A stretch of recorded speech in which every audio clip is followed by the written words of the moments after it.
Students are the institute one में आपका स्वागत है। मैं किशोर सर आज आपके लिए बहुत इंपॉर्टेंट क्वेश्चन आंसर लेके आया हूँ। और आज का जो हमारा जो सब्जेक्ट है वो हमारा बिजनेस स्टडी और जिसका सब्जेक्ट कोड है 319।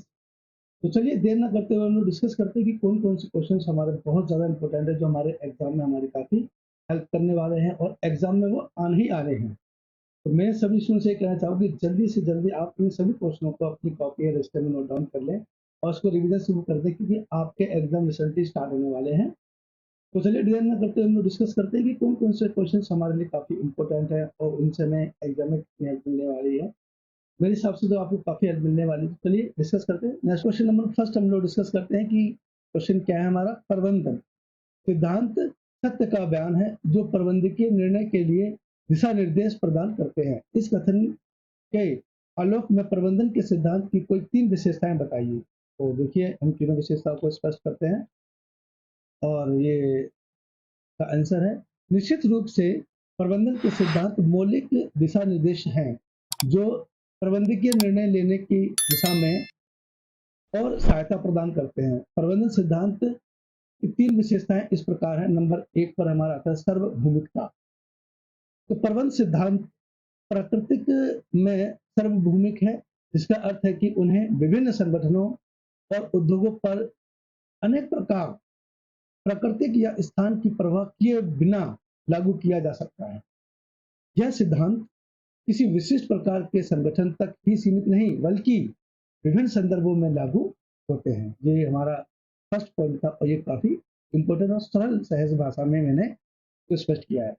और मैं सभी स्टूडेंट से एक बात और कहना चाहूंगा जो आपके लिए बहुत ज्यादा इंपॉर्टेंट है कि आप जो भी आंसर में पॉइंट लिख रहे हैं वो पॉइंट आपको ब्लैक पेन से लिखना है, अंडरलाइन करना है और हो सके तो उसको आप हाईलाइट भी कर सकते हैं।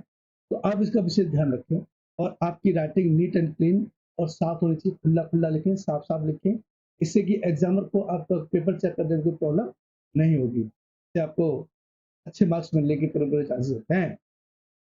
तो चलिए नेक्स्ट पॉइंट हम डिस्कस करते हैं। हमारा नेक्स्ट पॉइंट हमारा लचीलापन। प्रबंधन सिद्धांत लचीले और अनुकूलनीय हैं। उन्हें विशिष्ट स्थिति और संगठनात्मक आवश्यकताओं के अनुकूल संशोधित या अनुकूलित किया जा सकता है। प्रबंधक इन सिद्धांतों को इस तरह लागू कर सकते हैं जो उनके संगठनों में अद्वितीय लक्ष्यों और परिस्थितियों के अनुरूप हों। इस तरीके से उसको संशोधित करें। चलिए नेक्स्ट हम लोग अब इसका पॉइंट डिस्कस करते हैं। जो नेक्स्ट पॉइंट हमारा जो है वो हमारा कालातीतता का। नेक्स्ट पॉइंट हमारा कालातीतता। प्रबंधन सिद्धांत में कालातीत गुणवत्ता होती है। हालांकि बदलती प्रौद्योगिकी और व्यावसायिक वातावरण के कारण प्रबंधन प्रथाएं और तकनीकी समय के साथ विकसित हो सकती हैं, लेकिन अंतर्निहित जो अंतर्निहित है सिद्धांत प्रासंगिक बन सकते हैं या बनते रहते हैं। प्रतिनिधिमंडल आदेश की एकता और श्रम विभाजन जैसे सिद्धांत प्रभावी प्रबंधन प्रथाओं को या उनका मार्गदर्शन करते रहते हैं। काफी जरूरी भी है कि जब कोई प्रबंधन या मैनेजमेंट का काम होता है तो उसमें अपने सीनियर का मार्गदर्शन होना भी बहुत जरूरी है, उन्हें दिशा निर्देश करना, और ये एक प्रबंधक का एक मुख्य काम होता है ये। चलिए क्वेश्चन नंबर हम लोग सेकंड को डिस्कस करते हैं। कुछ गैर वित्तीय प्रोत्साहन है जो कर्मचारियों को प्रेरित करते हैं। ऐसे कोई 3 प्रोत्साहन बताइए। नंबर 1 पर आता है हमारा मान्यता और प्रशंसा। कर्मचारी अक्सर अपने प्रयासों और योगदान के लिए मान्यता और प्रशंसा चाहते हैं। किसी पर्यवेक्षक की ओर से एक साधारण धन्यवाद या उसकी उपलब्धियों की सार्वजनिक स्वीकृति मनोबल और प्रेरणा को बढ़ा सकती है। महीने के सर्वश्रेष्ठ कर्मचारी पुरस्कार, प्रशंसा प्रमाण पत्र या टीम मीटिंग के दौरान प्रशंसा मान्यता प्रदान करने के कुछ तरीके हैं। तो इसको हम अंडरलाइन करेंगे जैसे दिया गया कैरियर विकास के अवसर। ये एक हमारा पॉइंट है और इसको हमें अंडरलाइन करना है। तो आपको विशेष ध्यान रखना है, हर पॉइंट को आपको अंडरलाइन करना है और ब्लैक पेन से लिखना है। बाकी आपको जो डेफिनेशन लिखनी है वो आपको ब्लू पेन से लिखनी है। तो चलिए हम इसको डिस्कस करते हैं। कई कर्मचारी अपने कैरियर के या करियर में कई कर्मचारी अपने करियर में आगे बढ़ने की संभावना से प्रेरित होते हैं कि मुझे आगे बढ़ना है, मुझे और तरक्की करनी है, मुझे बहुत सारा पैसा कमाना है, मुझे और फैक्ट्रियाँ, कंपनियाँ खोलनी है। इस तरीके की काफ़ी उनके अंदर माइंड में चलता रहता है। तो कौशल विकास, प्रशिक्षण और करियर विकास के अवसर प्रदान करना एक शक्तिशाली गैर वित्तीय प्रोत्साहन हो सकता है। कर्मचारी नए कौशल सीखने, चुनौतीपूर्ण कार्य करने और संगठन के भीतर करियर की प्रगति के लिए एक स्पष्ट रास्ता रखने की सराहना देते हैं। इसका नेक्स्ट पॉइंट देखते हैं हम लोग, कार्य जीवन संतुलन। कर्मचारी द्वारा स्वस्थ कार्य जीवन संतुलन को अत्यधिक महत्व दिया जाता है। लचीले कार्य घंटे, दूरस्थ कार्य विकल्प या अतिरिक्त भुगतान अवकाश की पेशकश प्रेरक हो सकती है, जो कर्मचारी अपने काम और निजी जीवन में बेहतर संतुलन बना सकते हैं। वे अधिक संतुष्ट होते हैं और अपनी भूमिकाओं में लगे रहते हैं। ये काफ़ी हमारा इम्पोर्टेंट क्वेश्चन था और ये एग्जाम में कई बार पूछे जाने वाले क्वेश्चंस हैं और सभी इसमें जो भी क्वेश्चंस आपको मैं करा रहा हूँ या हम डिस्कस कर रहे हैं इसमें, तो ये सारे क्वेश्चंस आपके लिए काफ़ी इम्पोर्टेंट हैं। तो आप सभी क्वेश्चनों को अच्छे से रिवाइज कर लें, रीड कर लें, स्टडी कर लें कि इससे आपको काफ़ी हेल्प मिलने वाली है। चलिए नेक्स्ट क्वेश्चन हम लोग डिस्कस करते हैं। क्वेश्चन नंबर हमारा थर्ड है, ऋण पत्रों की कोई 3 सीमाएँ बताइए। जो ऋण पत्र होते हैं उनकी कोई 3 सीमाएँ कौन-कौन सी होती हैं? तो देखिए इसका आंसर डिस्कस करते हैं।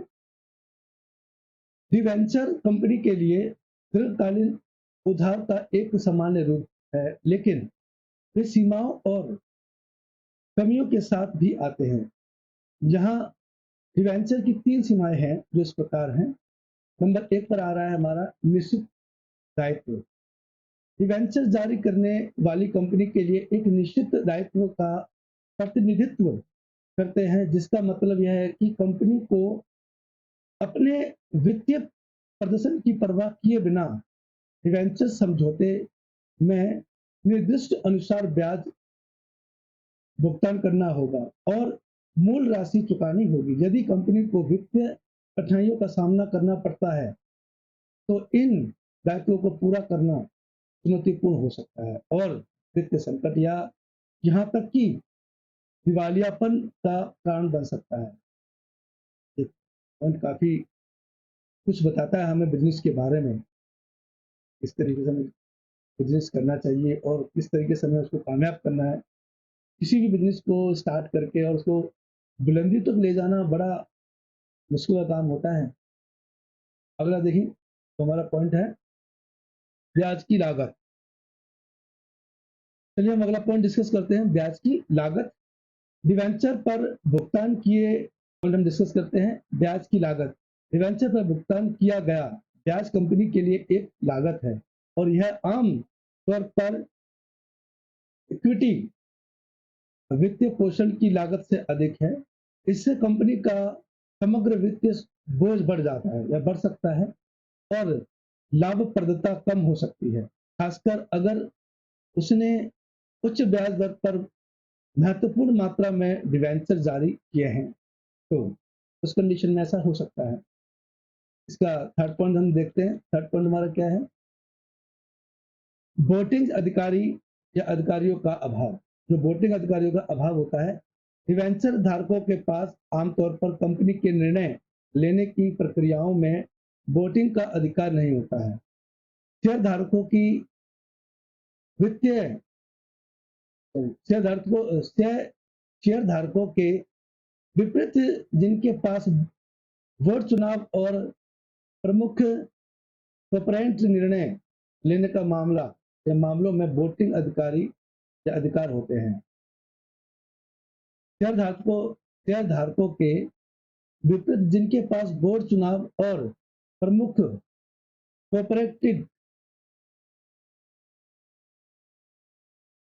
कॉर्पोरेट निर्णय जैसे मामलों में वोटिंग अधिकार होते हैं।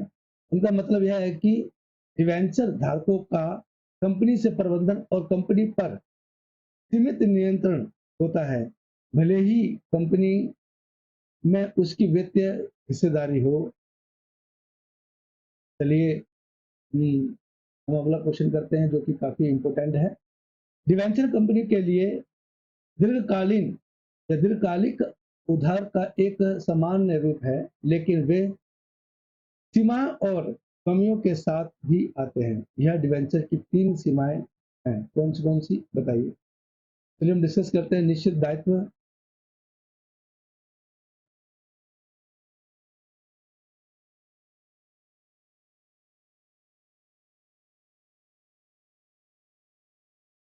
चलिए क्वेश्चन हम नेक्स्ट को डिस्कस करते हैं। विज्ञापन और बिक्री प्रबंधन में किन्हीं तीन, चलिए क्वेश्चन नंबर हम 5 को डिस्कस करते हैं।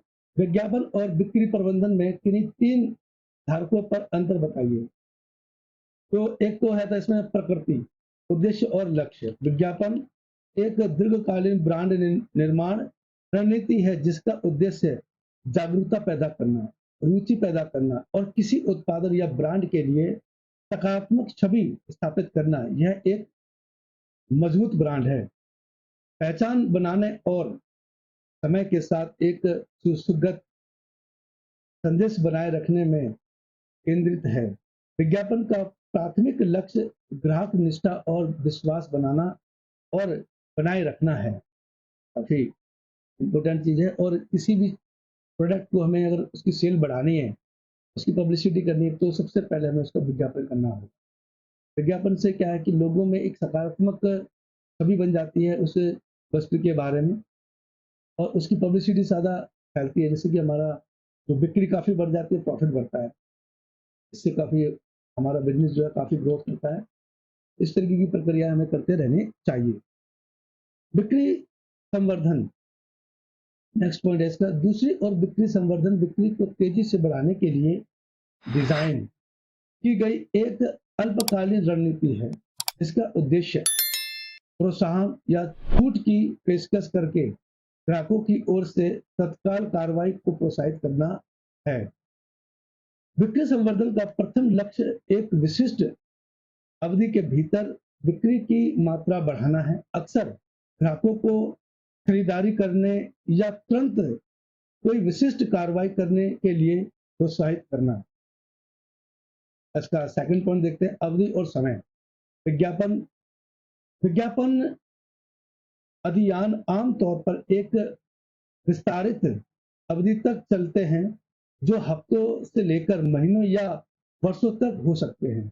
यह उपभोक्ताओं के दिमाग में ब्रांड की उपस्थिति बनाने और बनाए रखने का एक सतत प्रयास है। विज्ञापन का समय तत्कालीनता के बारे में हम कम से कम या और समय के साथ ब्रांड की प्रतिष्ठा और इक्विटी बनाए रखने के बारे में अधिक है। तो नेक्स्ट पॉइंट देखते हैं इसका। बिक्री संवर्धन बिक्री प्रचार की अवधि कम हो सकती है या होती है, और यह अक्सर विशिष्ट घटनाओं या सीजन से जुड़ा होता है, जैसे छुट्टियों की बिक्री, निकासी बिक्री या उत्पाद लॉन्च। वे ग्राहक में तत्कालीनता की भावना पैदा करने और तुरंत कार्रवाई करने के लिए डिजाइन किए गए हैं। बिक्री प्रचार समय संवेदनशील होते हैं और सीमित समय सीमा के भीतर बिक्री बढ़ाने के लिए होते हैं। नेक्स्ट पॉइंट देखते हैं, वो डिस्कस भी करते हैं कि किस तरीके से हमारे क्वेश्चंस एग्जाम में आने हैं। इसका थर्ड पॉइंट देखते हैं, संचार चैनल और सामग्री। विज्ञापन विज्ञापन television, radio, print media, digital platform और आउटडोर विज्ञापन सहित विभिन्न प्रचार चैनलों का प्रयोग करता है। इनमें उपभोक्ताओं को शामिल करने और ब्रांड पहचान बनाने के लिए अक्सर रचनात्मक और भावनात्मक रूप से आकर्षित सामग्री शामिल होती है। विज्ञापन संदेश आमतौर पर जानकारी पूर्ण होते हैं और ब्रांड के जो अद्वितीय विक्रय प्रस्तावों पर ध्यान केंद्रित करते हैं। का नेक्स्ट पॉइंट देखते हैं हम लोग। बिक्री संवर्धन मुख्य रूप से प्रत्यक्ष विपणन चैनल पर निर्भर करता है, जैसे इन store in store, display, email marketing, social media, coupon, छूट और प्रतियोगिताएं, बिक्री प्रचार की सामग्री ग्राहकों को दिए जाने वाले तत्काल लाभ और प्रोत्साहन पर केंद्रित होते हैं, जैसे मूल छूट, एक रस एक खरीद एक मुफ्त ऑफर या सीमित समय के ऑफर। इस तरह की कुछ पब्लिक को एक लालच दिया जाता है और पब्लिक अट्रैक्ट भी हो जाती है। ये एक ट्रिक्स है अपने बिजनेस को, अपने प्रोडक्ट को सेल करने की। चलिए नेक्स्ट क्वेश्चन हम लोग देखते हैं। 7 क्वेश्चन जो हमारा इस प्रकार से देखते हैं हम लोग। प्रबंधन के निम्नलिखित सिद्धांतों की व्याख्या करें। कार्य का विभाजन और समानता। तो उत्तर देखते हैं हम लोग। निश्चित रूप से यह प्रबंधन के सिद्धांत कार्य विभाजन और समानता की 2 अंकों में एक संक्षिप्त व्याख्या की गई है। तो चलिए हम लोग देखते हैं इसको। कार्य विभाजन परिभाषा। कार्य का विभाजन, जिसे विशेषता के रूप से भी जाना जाता है, एक प्रबंधन सिद्धांत है जहां जटिल कार्यों को छोटे विशेष कार्यों में विभाजित कर दिया जाता है और व्यक्तियों या टीमों को इसके कौशल और विशेषताओं के आधार पर सौंपा जाता है। महत्व देखिए। महत्व दक्षता और उत्पादकता को बढ़ाता है। महत्व यह दक्षता और उत्पादकता को बढ़ाता है क्योंकि कर्मचारी अपनी विशिष्ट भूमिकाओं के अधिक कुशल हो जाते हैं, समय की बर्बादी कम करते हैं और लागत प्रभावी संचालन की ओर ले जाते हैं। इसका नेक्स्ट हमारा इक्विटी परिभाषा। प्रबंधन सिद्धांत में समानता सभी कर्मचारियों के साथ उचित और निष्पक्ष व्यवहार को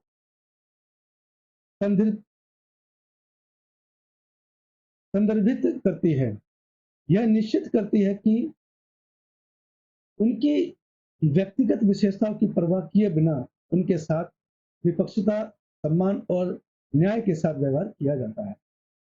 महत्व समानता एक सकारात्मक कार्य वातावरण को बढ़ावा देती है, कर्मचारियों को प्रेरित करती है, विविधताओं और समावेशन को बढ़ावा देती है और बेहतर संघर्ष समाधान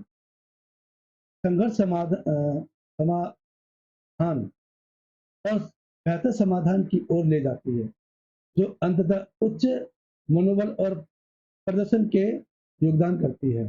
नेक्स्ट क्वेश्चन हम देखते हैं जो भी काफी इंपोर्टेंट है।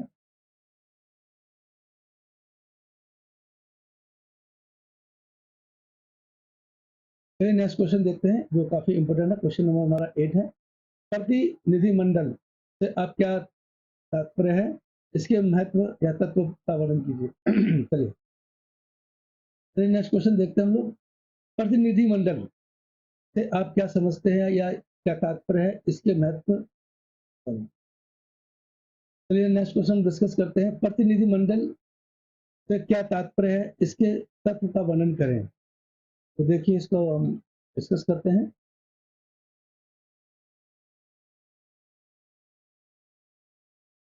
उत्तर है इसका, प्रत्यायोजन एक उच्च स्तरीय प्रबंधन या सर्वेक्षण से एक अधीनस्थ या टीम के सदस्यों को अधिकतर जिम्मेदारियां और कार्य सौंपने की प्रक्रिया है। इस प्रक्रिया में प्रबंधक समग्र जवाबदेही बरकरार रहते हुए कुछ कर्तव्यों को दूसरों को हस्तांतरित करता है।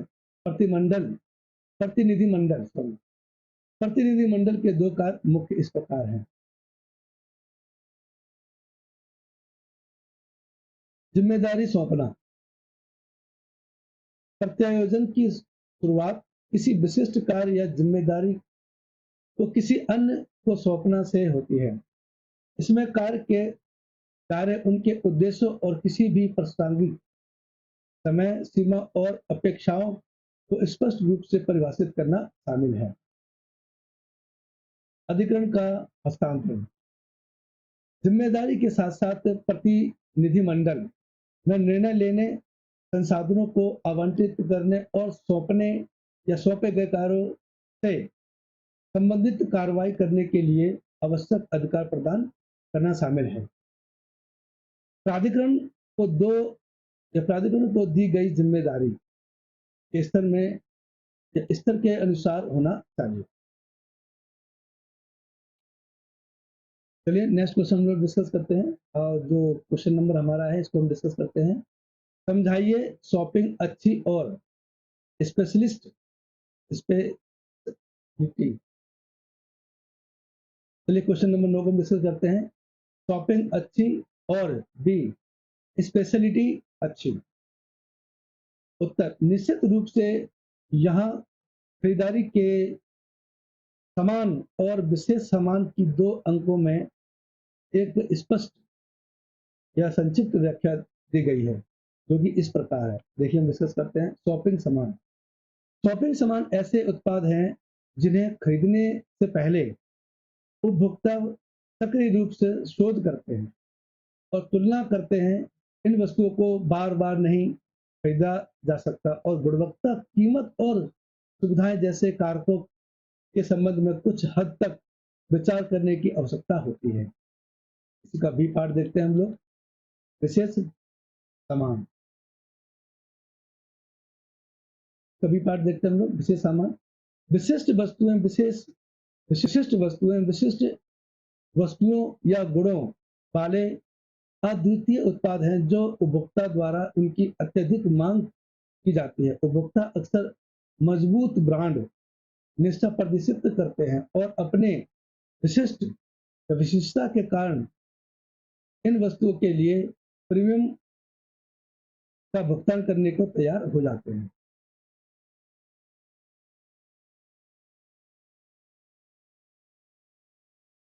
चलिए नेक्स्ट क्वेश्चन देखते हैं। क्वेश्चन नंबर हमारा 10 है। एक उपभोक्ता संरक्षण व्यवसाय के लिए महत्वपूर्ण है। अपने उत्तर के समर्थन में कोई 4 अंक दीजिए। तो देखिए हम लोग डिस्कस करते हैं। हाँ, उपभोक्ता संरक्षण कई कारणों से व्यवसाय के लिए महत्वपूर्ण है। यहाँ 4 प्रमुख बिंदु जो इस कथन को समर्थन करते हैं वो इस प्रकार है। देखिए, तो जो पहला है वो है हमारा प्रतिष्ठा और विश्वास को बढ़ाता है। उपभोक्ता संरक्षण सुनिश्चित करने में व्यवसाय के लिए सकारात्मक प्रतिष्ठा बनाता है या बनाती है। जब उपभोक्ता को भरोसा होता है कि कोई कंपनी सुरक्षित और विश्वसनीय उत्पाद या सेवाएं प्रदान करती है, तो उसके बारे में बार बार खरीदारी करने और दूसरों को व्यवसाय की अनुशंसा करने की अधिक संभावना होती है। एक अच्छी प्रतिष्ठा से ग्राहक निष्ठा बढ़ सकती है और ग्राहक आधार बड़ा हो सकता है।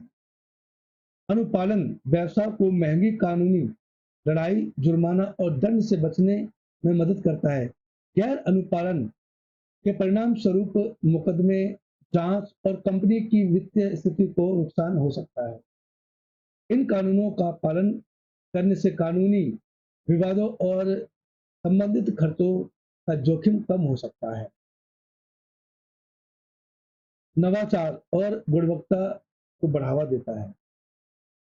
उपभोक्ता संरक्षण व्यवसायों को उत्पादन और सेवा की गुणवत्ता पर ध्यान केंद्रित करने के लिए प्रोत्साहित करता है। सुरक्षा और गुणवत्ता मानकों को पूरा करने के लिए कंपनी अक्सर अनुसंधान और विकास के निवेश करती है, जिससे नवीन और बेहतर पेशकश सामने आती है। ग्राहक संतुष्टि को बढ़ावा देता है। जब उपभोक्ता किसी व्यवसाय द्वारा संरक्षित या मूल्यवान महसूस करते हैं, तो उनकी समग्र संतुष्टि बढ़ जाती है। जो व्यवसाय उपभोक्ता संरक्षण को प्राथमिकता देते हैं, वे बेहतर ग्राहक सेवा प्रदान करते हैं, शिकायतों और मुद्दों को अधिक प्रभावी ढंग से संभालते हैं और स्पष्ट और पारदर्शी जानकारी प्रदान करते हैं। संतुष्ट ग्राहकों को वफादार ग्राहक और ब्रांड समर्थन बनने के लिए अधिक संभावना होती है।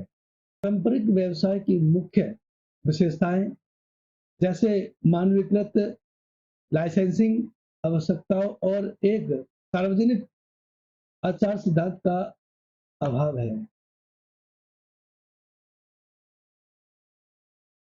इसके बजाय इसे अक्सर एक ऐसा क्षेत्र या अनुसंधान माना जाता है जिसमें विभिन्न उद्योगों और संगठनों में भूमिका और जिम्मेदारियों की एक विस्तृत श्रृंखला शामिल होती है। ये क्वेश्चन हमारे काफी इंपोर्टेंट हैं।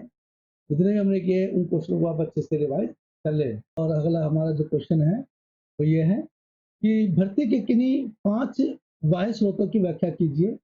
तो इसका आंसर हम देखते हैं।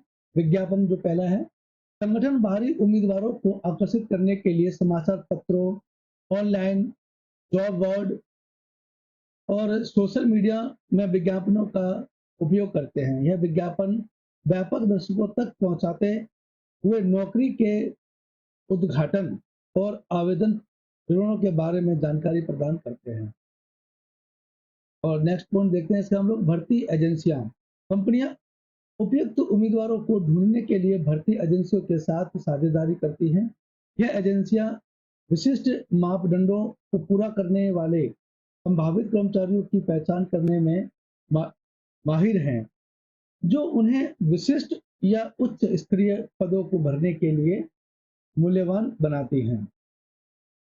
नौकरियां मेले और कैरियर कार्यक्रम संगठनों को संभावित उम्मीदवारों से व्यक्तिगत रूप से मिलने के अवसर प्रदान करते हैं। यह कार्यक्रम विश्वविद्यालय, उद्योग संघों और नौकरियां मेले कंपनी द्वारा आयोजित किए जाते हैं और प्रतिभा के विविध पूल को आकर्षित करते हैं। कर्मचारी रेफरल कार्यक्रम वर्तमान कर्मचारियों को नौकरी के उद्घाटन के लिए उम्मीदवारों को रेफर करने के लिए प्रोत्साहित करते हैं। कर्मचारी ऐसे व्यक्ति को रेफर करते हैं जिनके बारे में उनका मानना है कि वे कंपनी के लिए उपयुक्त हैं, जिससे रेफरल सांस्कृतिक संरेखण के लिए मूल्यवान हो सकता है। नेक्स्ट देखिए, नेक्स्ट पॉइंट हमारा जो है इंटर्नशिप प्रोग्राम। इंटर्नशिप कार्यक्रम संगठनों को संभावित पूर्णकालीन कर्मचारियों की पहचान और मूल्यांकन करने की अनुमति देते हैं। इंटर्नल को कंपनी में भीतर अनुभव प्राप्त होता है और सफल इंटर्नशिप होती है से स्थायी रोजगार को प्रस्ताव मिल सकते हैं।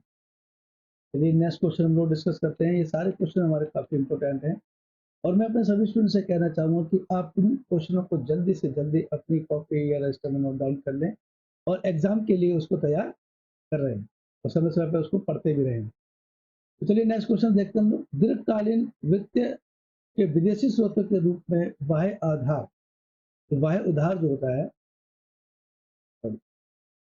चलिए नेक्स्ट क्वेश्चन हम डिस्कस करते हैं। दीर्घकालीन वित्त के विदेशी स्रोतों के रूप में बाह्य उधार और विदेशी निवेश का वर्णन करें। बाह्य उधार का तात्पर्य विदेशी स्रोतों जैसे अंतर्राष्ट्रीय वित्तीय संस्थानों। इसका उत्तर देखते हैं। बाह्य उधार का तात्पर्य विदेशी स्रोतों जैसे अंतर्राष्ट्रीय वित्तीय संस्थानों, विदेशी बैंकों या बांड बाजारों से धन प्राप्त करना है।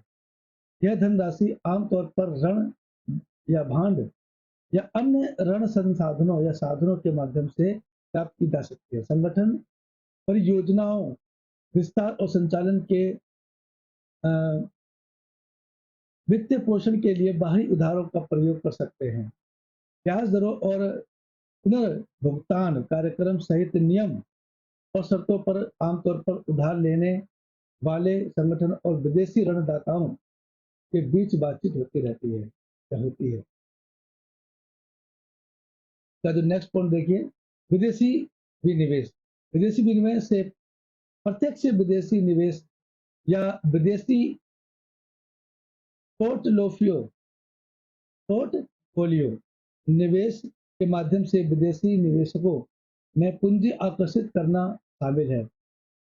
एफडीआई तब तक होता है जब विदेशी संस्थाएं किसी कंपनी के महत्वपूर्ण निवेश करती है, अक्सर स्वामित्व हिस्सेदारी हासिल करती है और संवर्धन और प्रबंधन में भाग लेती है। दूसरी ओर एफपीआई में विदेशी निवेशक पूर्णतः यह सब महत्वपूर्ण है। विदेशी निवेशक महत्वपूर्ण नियंत्रण हासिल किए बिना किसी घरेलू कंपनी में स्टॉक और बॉन्ड जैसी वित्तीय संपत्ति खरीदते हैं। विदेशी निवेश व्यवसाय वृद्धि और विकास को समर्थन देने के लिए दीर्घकालीन वित्तीय पोषण प्रदान कर सकता है या करता है।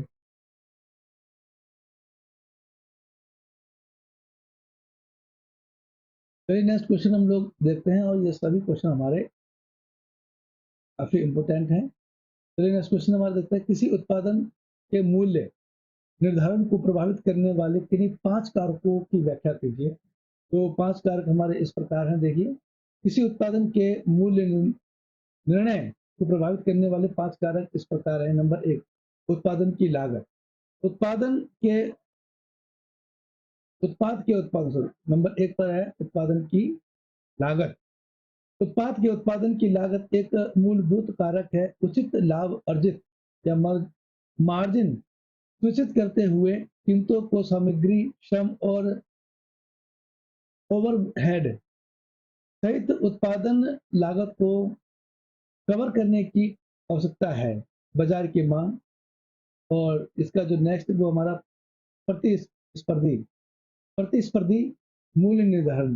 प्रतिस्पर्धी मूल्य निर्धारण रणनीतियां मूल्य निर्धारण निर्णय को प्रभावित करती हैं। कंपनियां यह निर्धारित करने के लिए प्रतिस्पर्धा कीमतों का विश्लेषण करती हैं कि क्या उनकी कीमतों को कम किया जा सकता है, बराबर किया जाए या अलग किया जाए। नेक्स्ट पॉइंट है हमारा अनुमानित मूल्य।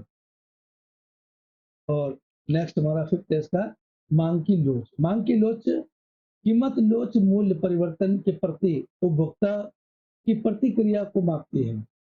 लोचदार मांग का मतलब है कि छोटे मूल्य परिवर्तन मांग को महत्वपूर्ण रूप से प्रभावित कर सकते हैं, जिससे राजस्व को अधिकतम करने के लिए मूल्य निर्धारण निर्णय प्रभावित हो सकता है।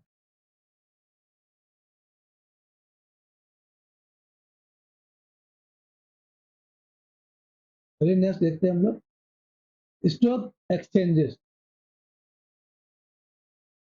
नेक्स्ट क्वेश्चन देखते हैं हम लोग स्टॉक एक्सचेंज।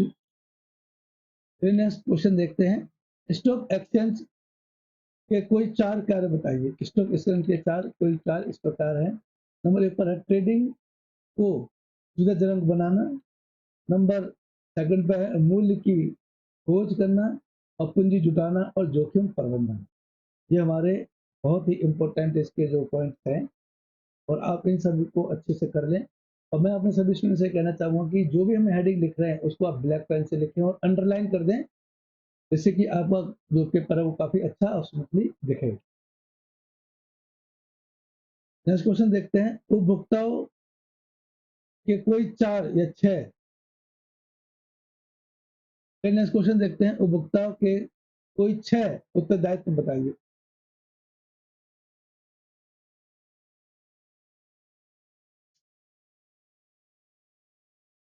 उपभोक्ताओं के कोई 6 उत्तरदायित्व बताइए। उपभोक्ता के 6 जिम्मेदारियां इस प्रकार है। नंबर 1 पर है सूची। नंबर एक पर है तो देखते हैं हम लोग। नंबर 1 पर है सूचित निर्णय लेना। उपभोक्ता की जिम्मेदारी है कि वे उत्पादों और सेवाओं का शोध करके, समीक्षा पढ़कर, कीमतों की तुलना करके और गुणवत्ता का मूल्यांकन करके सूचित मूल्य या सूचित निर्णय लेने से उन्हें ऐसी खरीदारी करने में मदद मिलेगी जो उपभोक्ता को खरीदारी के लिए बजट बनाना, अधिक कर्ज से बचने और कंपनी क्षमता के भीतर खर्च करके अपने वित्त को प्रबंधन जिम्मेदारी से करना चाहिए। वित्तीय जिम्मेदारी वित्तीय स्थिरता और दीर्घकालीन कल्याण सुनिश्चित करती है। नंबर 3 पे है गुणवत्ता और सुरक्षा की मांग। नंबर 3 पे है गुणवत्ता और सुरक्षा की मांग। नंबर 4 पे पर्यावरण जागरूकता और नंबर 5 पे है कानूनी अधिकारों का प्रयोग करना। और 6 नंबर पर है नैतिक उपभोग। ये सारे पॉइंट इसके काफ़ी इंपॉर्टेंट है और ये बहुत ही इंपॉर्टेंट क्वेश्चन है, कई बार एग्जाम में रिपीट हुआ है, तो आप इसको अच्छे से कर लें। और चलिए लास्ट वाला पॉइंट हम डिस्कस कर लेते हैं। उपभोक्ता को अपनी खरीदारी के नैतिक निहितार्थ पर विचार करना चाहिए। चलिए नेक्स्ट क्वेश्चन करते हैं हम लोग। आयोजन में उस अवधारणा का नाम बताइए और समझाइए जो प्रबंधन के सभी स्तरों और सभी विभागों में अधिकार सौंपने के व्यवस्थित प्रयास का संदर्भित करता है। संदर्भित करता है का उत्तर देखते हैं हम लोग।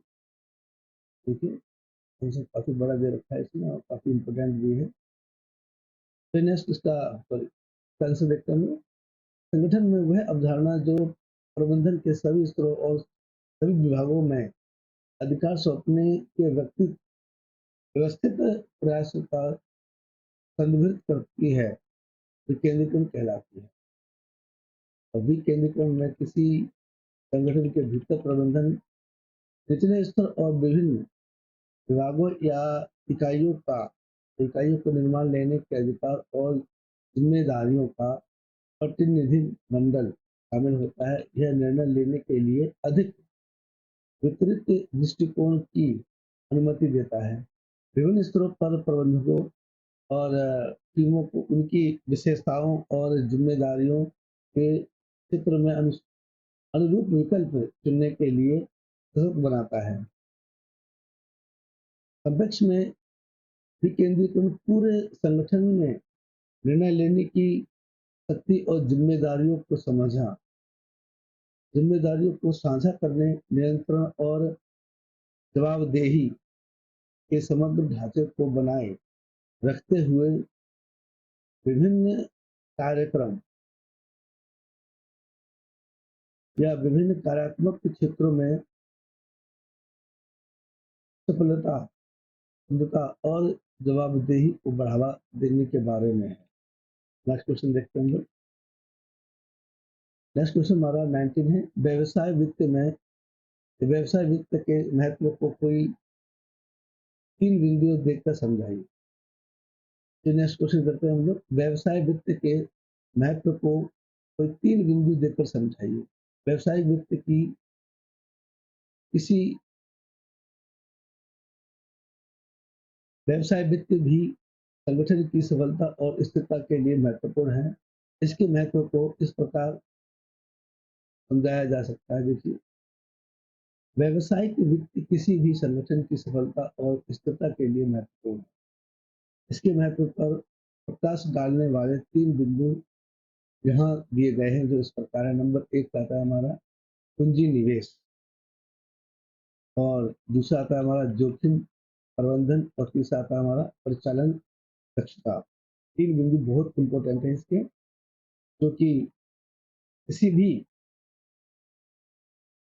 व्यवसायिक वित्त की संगठन की सफलता के लिए बहुत ही जरूरी है। इन तीनों बिंदुओं का होना बहुत आवश्यक है। आप इसको अच्छे से रिवाइज करने के लिए क्वेश्चन काफी इंपॉर्टेंट है। नेक्स्ट क्वेश्चन आता है हमारा, कर्मचारियों को प्रशिक्षण के कोई 4 लाभ बताइए। तो कर्मचारी होते हैं, इनको प्रशिक्षण दिया जाता है, उसके कोई 4 लाभ क्या है? 4 लाभ हमारे ये हैं। देखिए तो देखते हैं हम लोग।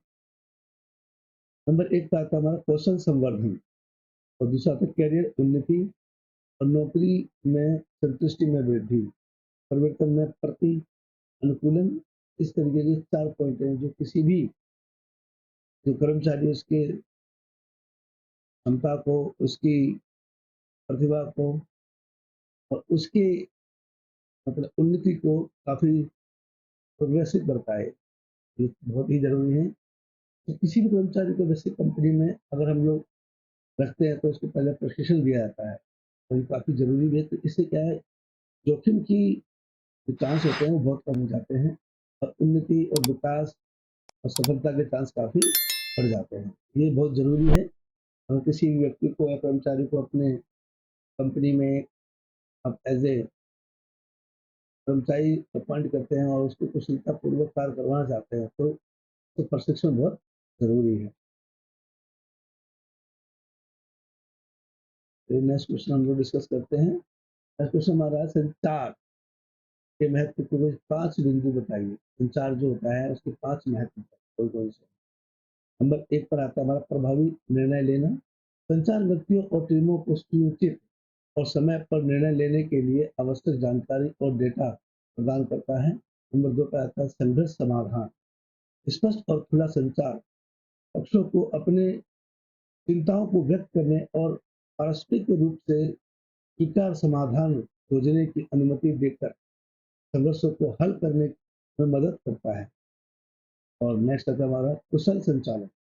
अच्छा संचालन यह सुनिश्चित करता है कि कार्यों को सही ढंग से समझाया और निष्पादित किया जाता है।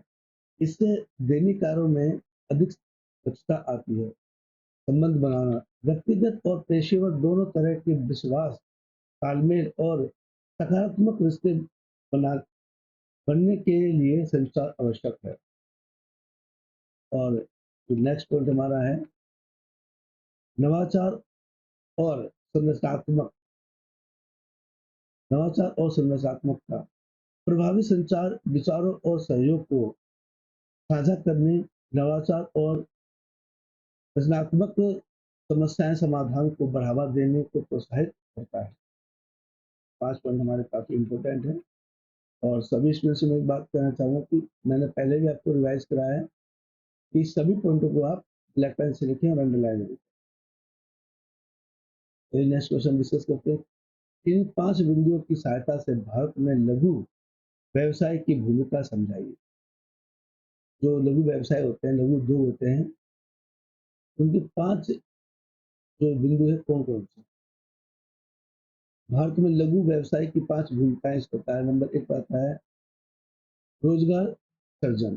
भारत में रोजगार के छोटे व्यवसाय का प्रमुख योगदान है। वे कुशल और अकुशल श्रमिकों सहित कार्यबल में एक बड़े हिस्से को नौकरी के अवसर प्रदान करते हैं, जिससे बेरोजगारी दर कम करने में योगदान मिलता है। आर्थिक विकास छोटे व्यवसाय, उद्यमिता और नवाचार को बढ़ावा देकर आर्थिक विकास को प्रोत्साहित करते हैं।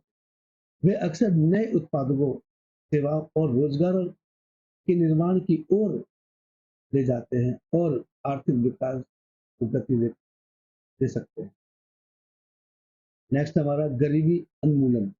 छोटे व्यवसाय विशेष रूप से ग्रामीण क्षेत्रों में उन व्यक्तियों को आजीविका और आय स्रोत प्रदान करके गरीबी कम करने में मदद करते हैं, जिनके पास अन्य रोजगार के अवसर तक पहुंचने या पहुंच नहीं हो सकती है।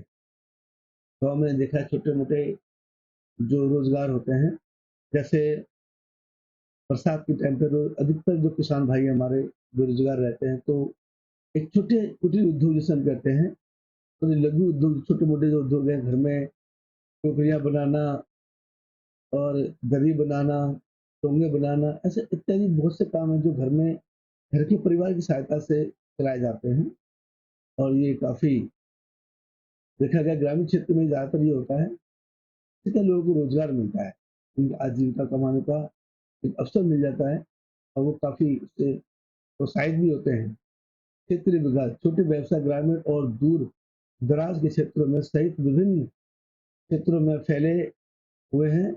उनकी उपस्थिति प्रमुख शहरी केंद्रों से परे आर्थिक गतिविधियों को बढ़ावा देकर आर्थिक और अधिक संतुलित क्षेत्र विकास को जन्म दे सकती है।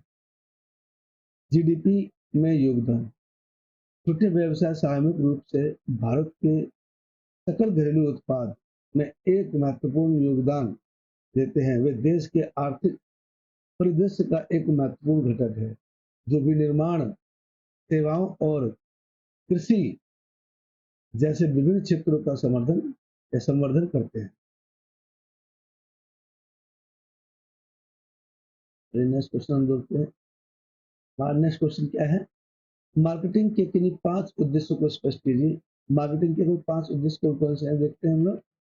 तो पहला है ग्राहक संतुष्टि, लाभ अधिक अधिकतमकरण, लाभ अधिकतमकरण, बाजार विस्तार और ब्रांड बिल्डिंग, बाजार अनुसंधान। ये हमारे 5 मुख्य कौन थे उसके?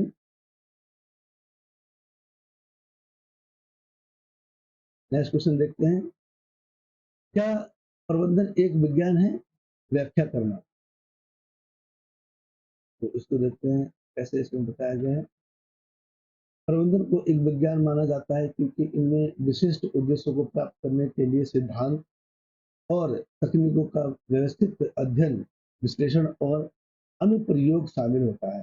प्रबंधन किसी संगठन के भीतर गतिविधियों की योजना बनाने, योजना करने, नेतृत्व करने और नियंत्रण करने के लिए एक संचालित दृष्टिकोण का उपयोग करते हैं।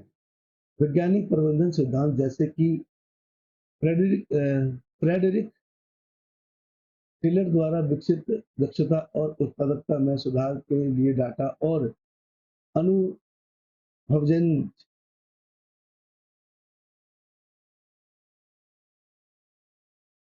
डेटा के लिए डेटा और अनुभव धैर्य धन्य अनुभव अनुभव अनुभव जन्य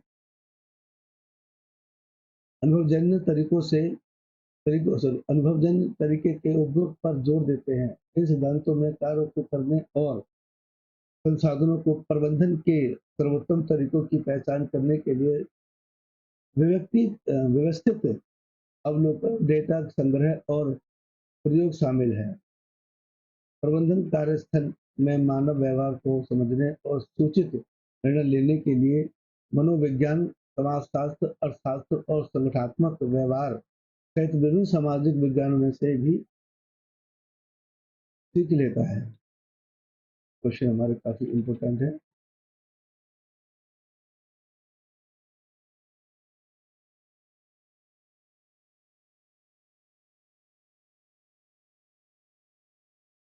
नेक्स्ट क्वेश्चन देखते हैं हम लोग क्या कह रहे हैं। नेक्स्ट क्वेश्चन हमारा है, प्रबंधन के लिए नियोजन का अत्यधिक महत्व है।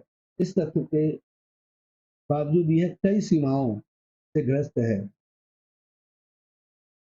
ऐसी किन्हीं 3 सीमाओं को स्पष्ट कीजिए। तो ऐसी 3 सीमाएं इस प्रकार हैं। एक तो है हमारा अनमन्यता और समय और लागत, गहन अनिश्चितता और अधूरी जानकारी। ये 3 पॉइंट हैं। ये नेक्स्ट क्वेश्चन हम देखते हैं। उद्देश्यों को प्राप्त करना पहला बिंदु है, प्रेरणा दूसरा बिंदु है, और जो तीसरा है निर्देशों की स्पष्टता, संघर्ष समाधान, संचार और नेतृत्व। 6 बिंदु हमारे काफी इंपॉर्टेंट है। ये सारे क्वेश्चंस तो आप सभी स्टूडेंट्स को अच्छे से अपनी कॉपी या रजिस्टर में नोट डाउन कर लें और टाइम से ही इसको रिवीजन शुरू कर दें क्योंकि हमारे एग्जाम भी शुरू होने वाले हैं। फिर नेक्स्ट क्वेश्चन करते हैं, प्रबंधन के 3 स्तर मिलकर प्रबंधन के पदानुक्रम का निर्माण करते हैं। प्रबंधन के विभिन्न स्तरों के कार्य, स्थितियों और संबंधों को एक चित्र की सहायता से समझाइए। तो देखते हैं हम एक चित्र की सहायता से किस तरीके से समझ सकते हैं। नंबर 1 बात है हमारा शीर्ष स्तरीय प्रबंधन के हमारे दे रखे हैं हमें कार्य और पद और रिश्ते। नंबर 2 पे दे रखा है हमारा मध्य स्तर का प्रबंधन, इसमें दे रखा है कार्य, पद और रिश्ते हम में दे रखे हैं। और एक होता है इसमें निचले स्तर का प्रबंधन, इसमें भी कार्य, पद और रिश्ते दे रखे हैं। तो ये सारे हमारे लिए काफी इम्पोर्टेंट है। तो आप इन सभी क्वेश्चनों को अच्छे से रिवाइज करें और प्रैक्टिस करते रहें टाइम टाइम पर इनको। नेक्स्ट क्वेश्चन देखते हैं हम लोग, वैज्ञानिक वैज्ञानिक प्रबंधन की एक तकनीक के रूप में कार्य अध्ययन की व्याख्या करें। तो कार्य अध्ययन वैज्ञानिक प्रबंधन की एक तकनीक के रूप में दक्षता और उत्पादकता को अनुकूलित करने के लिए कार्य प्रक्रिया का व्यवस्थित और वैज्ञानिक विश्लेषण शामिल करता है। इस तकनीक में 2 प्राथमिक घटक शामिल हैं। तो इस प्रकार है, नंबर 1 आता है विधि अध्ययन और दूसरा है समय अध्ययन। ये दोनों घटक हमारे लिए काफी इम्पोर्टेंट और महत्वपूर्ण भी हैं। तो आप इनको सभी को ध्यान से अच्छे से पढ़ लें। और वैसे तो इजी, इसकी जो लैंग्वेज है बहुत ही सरल और सहज है, जो आपको आसानी से समझ में आ जाएगी। अगर इसके अलावा किसी स्टूडेंट को इनको समझने में और या इनसे संबंधित कोई भी प्रॉब्लम है, तो आप मुझे कमेंट कर सकते हैं, तो मैं 100% उनकी समस्या का समाधान बता दूँगा। चयन सबसे उपयुक्त उम्मीदवारों को चुनने की प्रक्रिया है। चयन प्रक्रिया के चरण को बताइए। चयन और बायोडाटा स्क्रीनिंग, नियोक्ता इच्छुक उम्मीदवारों को नौकरी के आवेदन और बायोडाटा एकत्र करते हैं और नौकरियां विवरण में निर्दिष्ट बुनियादी योग्यताओं और मापदंडों को पूरा करने वालों की पहचान करने के लिए उनकी समीक्षा करते हैं। उसके कुछ पॉइंट्स दिए गए हैं इस प्रकार है। एक तो होता है साक्षरता कि वो कितना पढ़ा लिखा है। नंबर 2 पे होता है परीक्षण और मूल्यांकन, संवर्धन जांच, पृष्ठभूमि की जांच, अंतिम साक्षात्कार, अंतिम साक्षात्कार, नौकरी की पेशकश, स्वीकृति और ऑन बोर्डिंग, और लास्ट हमारा है उम्मीदवार की अस्वीकृति। जिन उम्मीदवारों को चयन नहीं किया जाता उन्हें पेशकश या पेशेवर और सम्मानजनक तरीके से निर्णय के बारे में सूचित किया जाता है, ताकि वो होपलेस और परेशान ना हो। नेक्स्ट क्वेश्चन देखते हैं हम लोग।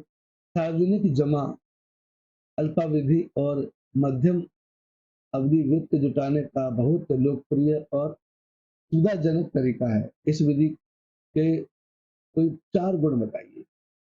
4 गुण देखिए इस प्रकार है। नंबर 1 का था हमारा पहुंच, धन का त्वरणीय स्रोत, और तीसरा हमारा लचीलापन और विविध निवेशक आधार। ये 4 पॉइंट है जो इससे काफी इम्पोर्टेंट है, और ये सारे हमारे क्वेश्चंस काफी इम्पोर्टेंट हैं, तो आप उसको अच्छे से रिवाइज कर ले, तैयार हो जाए।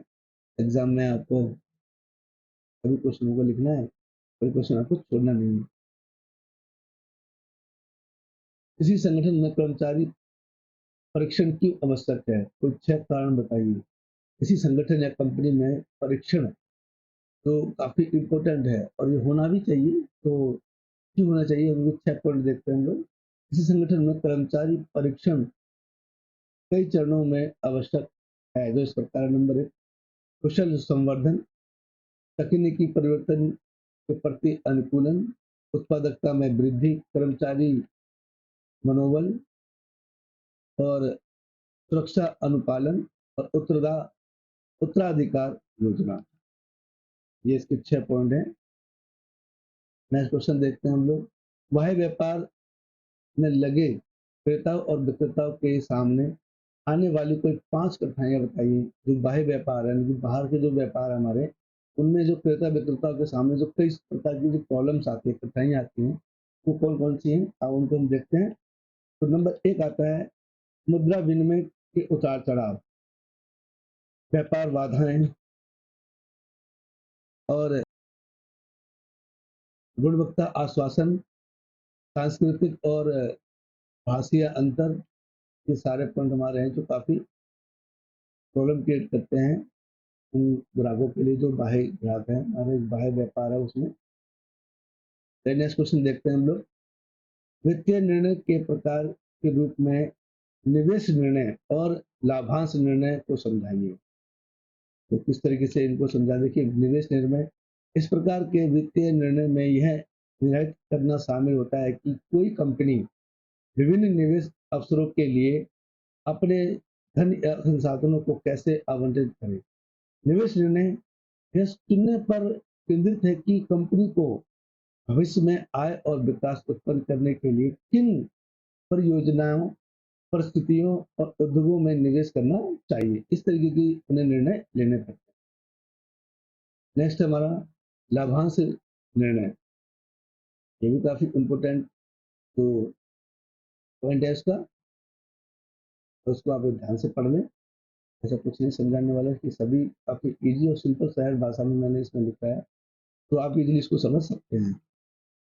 नेक्स्ट क्वेश्चन हमारा है उपभोक्ता संरक्षण अधिनियम उपभोक्ता की सुरक्षा हेतु पारित किया गया उपभोक्ता के दृष्टिकोण से उपभोक्ता संरक्षण के महत्व के कोई 3 बिंदु बताइए कि ऐसे कौन से 3 बिंदु हैं जो उपभोक्ता संरक्षण के लिए बनाए गए हैं उनके दृष्टिकोण की तरफ से।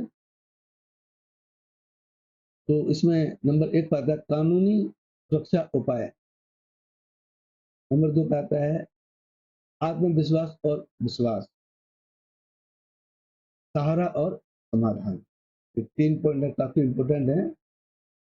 इसमें बताया गया है कि ये कानून विवाद समाधान के लिए रास्ते प्रदान करते हैं जिससे उपभोक्ता को उत्पादकों सेवाओं से संतुष्ट या नुकसान होने पर उपचार और मुआवजे की मांग करने की अनुमति मिलती है। इस तरीके के पॉइंट इसमें दिए गए हैं जो काफी महत्वपूर्ण भी है। उत्पादन मिश्रण के उन घटक को पहचानें और बताएं जिनका उपयोग किसी उत्पाद की पहचान के रूप में नाम, चिन्ह, प्रतीक या डिजाइन के रूप में किया जाता है।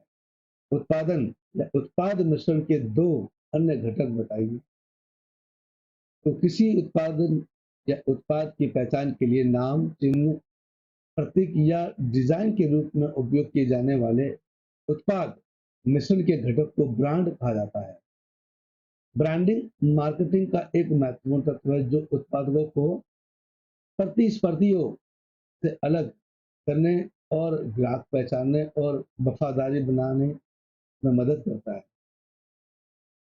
और उत्पादन मिश्रण के 2 अन्य घटक इस प्रकार हैं जिसमें दिखाया गया है। देखिए नंबर 1 पे आता है हमारा उत्पाद विशेषताएं और पैकेजिंग और लेबलिंग। ये काफी इंपॉर्टेंट है किसी भी उत्पाद को मार्केट में पहचान करने के लिए, अपनी वैल्यू बनाने के लिए। चलिए नेक्स्ट क्वेश्चन देखते हैं हम लोग। निम्नलिखित मुद्रा बाजार साधन की व्याख्या करें। एक तो होता है कॉल मनी और एक होता है ट्रेजरी बिल। कॉल मनी किसे कहते हैं? देखिए कॉल मनी बैंक और वित्तीय संस्थानों के बीच एक अल्पकालीन उधार लेने और देने का साधन है।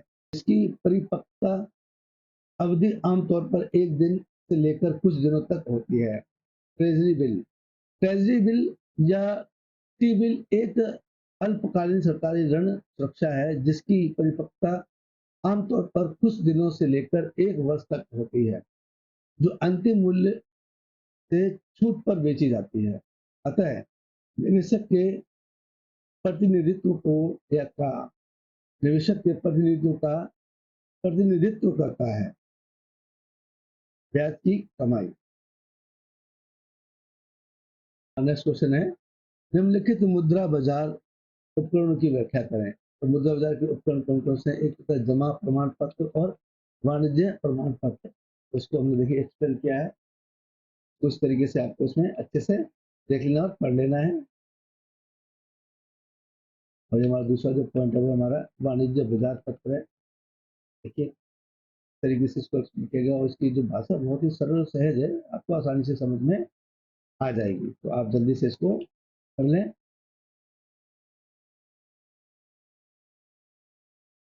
नेक्स्ट क्वेश्चन हमारा एक अच्छे सेल्समैन के कुछ 4 गुण बताइए। एक अच्छे सेल्समैन में कौन से 4 गुण होने चाहिए? नंबर 1 होता है प्रभावी संचार, सहानुभूति, उत्पादन का ज्ञान, लचीलापन। ये सब चीजें उसको अच्छे से आनी चाहिए अगर वो अपने प्रोडक्ट को बेचना चाहता है या अपनी प्रोडक्ट की बाजार में वैल्यू बनाना चाहता है, तो उसके अंदर ये 4 हमारे गुण होने बहुत ही आवश्यक है, जरूरी है। सही, नेक्स्ट क्वेश्चन करते हैं हम लोग। 4 बिंदु बताते हुए प्रतिनिधि मंडल और विकेंद्रीकरण में अंतर स्पष्ट कीजिए। तो देखिए प्रतिनिधि मंडल और विकेंद्रीकरण में किस तरीके से अंतर हो सकता है। नंबर 1 है प्राधिकरण नियंत्रण, दायरा और पदानुक्रम। और लास्ट हमारा है निर्णय लेना। इसके 4 पॉइंट है हमारे। खुदरा विक्रेता द्वारा उपभोक्ताओं को प्रदान की जाने वाली कुछ 4 सेवाएं बताइए। तो उत्तर है हमारा खुदरा विक्रेता द्वारा उपभोक्ता को प्रदान की जाने वाली 4 सेवाएं इस प्रकार। नंबर 1 आता है उत्पादन चयन सुविधा, ग्राहक की सहायता, रिटर्न और एक्सचेंज।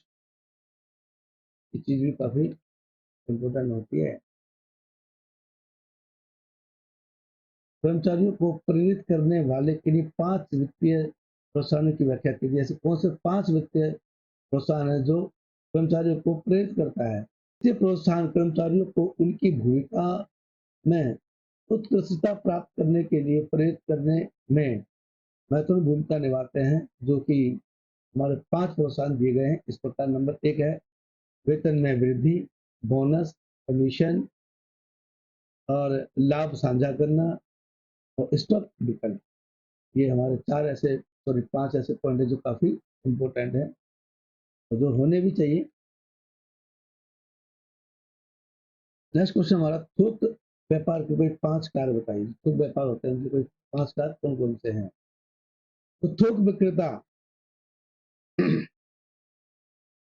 उत्तर है हमारा थोक विक्रेता वस्तु के विवरण में कई आवश्यक कार्य करते हैं। नंबर 1 पर आता है थोक खरीदारी। थोक विक्रेता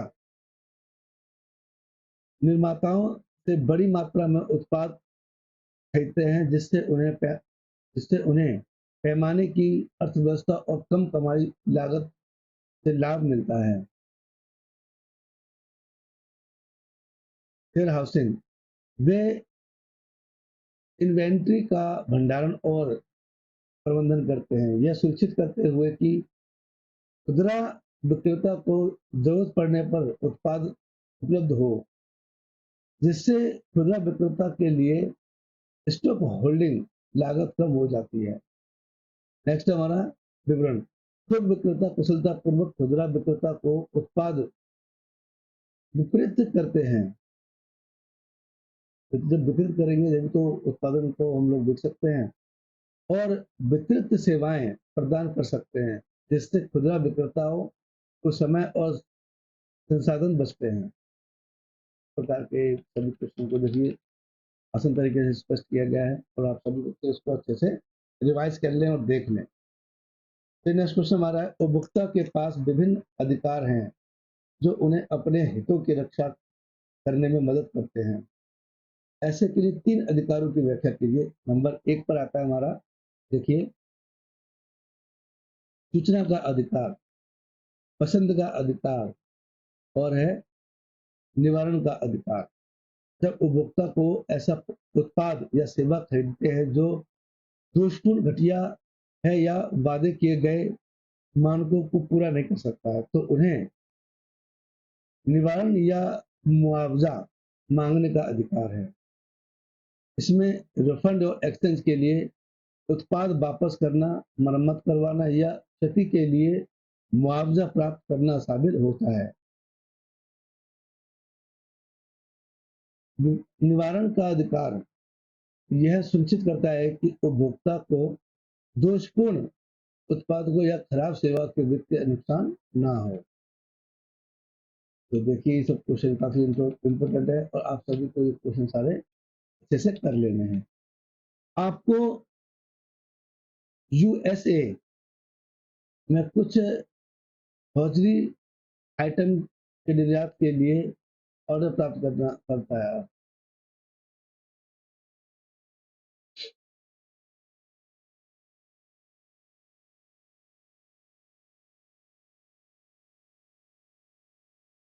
चलिए नेक्स्ट क्वेश्चन देखते हैं हम लोग, उपभोक्ता संगठनों और गैर सरकारी संगठनों की भूमिका स्पष्ट कीजिए। तो ये क्वेश्चन देखिए काफी छोटा है पर है इम्पोर्टेंट, तो आप अच्छे से तैयार कर लें, इसको याद कर लें।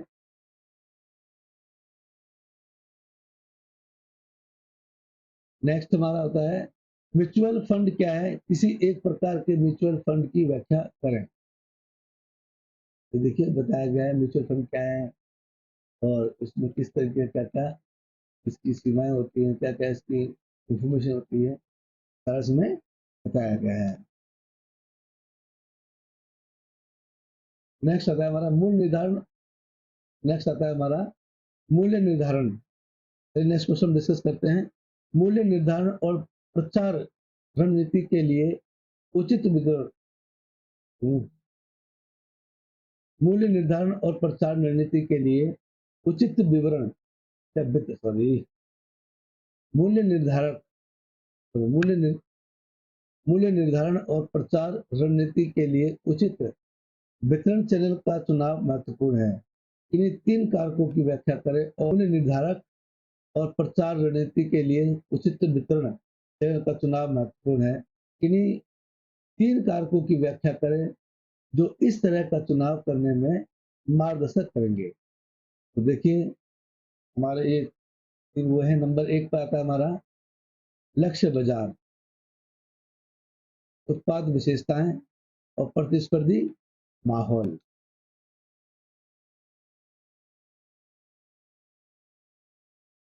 चलिए हम नेक्स्ट क्वेश्चन देखते हैं। आंतरिक व्यापार में क्रेता और विक्रेता आपस में मिलते हैं और लेन देन होता है, परंतु बाह्य व्यापार में यह संभव नहीं है। व्यवसाय को विभिन्न समस्याओं का सामना करना पड़ता है। ऐसे किन्हीं 4 समस्या को स्पष्ट कीजिए। नंबर 1 पर आता है मुद्रा विनिमय और विनिमय दर के उतार चढ़ाव, जो बहुत इंपॉर्टेंट है। नंबर 2 पे आता है व्यापार बाधाएं और शुल्क, भाषा और संस्कृति में अंतर, और रसद और परिवहन। ये हमारे 3 मुख्य बिंदु हैं। नेक्स्ट क्वेश्चन हम लोग करते हैं, खुदरा विक्रेता द्वारा थोक विक्रेता को प्रदान की जाने वाली किन्हीं 3 प्रकार की सेवाएं का उल्लेख करें। नंबर 1 का होता है बाजार की जानकारी, वितरण में सहायता, नए उत्पाद बेचें, इस तरह की जानकारी उन्हें देते हैं।